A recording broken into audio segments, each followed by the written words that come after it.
let's talk chapter 50 of Well of Ascension. So we're starting to get in the thick of it.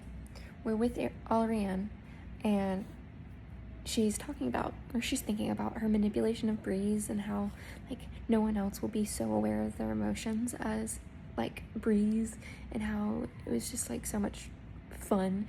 Not exact words, but, like, that's what it felt like. It was, like, so much fun to manipulate him into, acting on how he felt. And it made me really uncomfortable. Did I really need to share that? No, it's not important to the story. But alas, she is with a gang, and she's heading back to her father's army. And she gets in, no problem, and she meets with her father. And they have a very interesting relationship.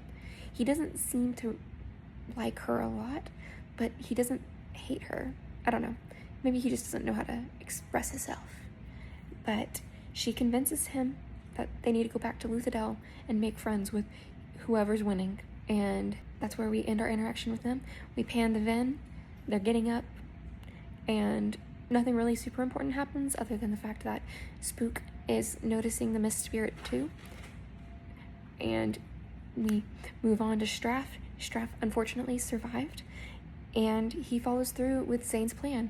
They fall back so that the Koloss army will attack Luthadel. And we pan again, and we are with Sazed, and he's prepping his metal mines with each attribute so that he is ready for a fight.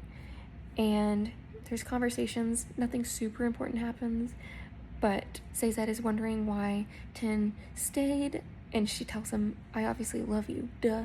But we find out that Penrod has put nobles in charge of troops. He's still listening to Dox, but there's a shift, and we don't know exactly. So Doxon is putting people at each gate just in case they need competent people in command. And we end the chapter with hearing warning drums. And that is where chapter 50 ends. I'll see you in the next.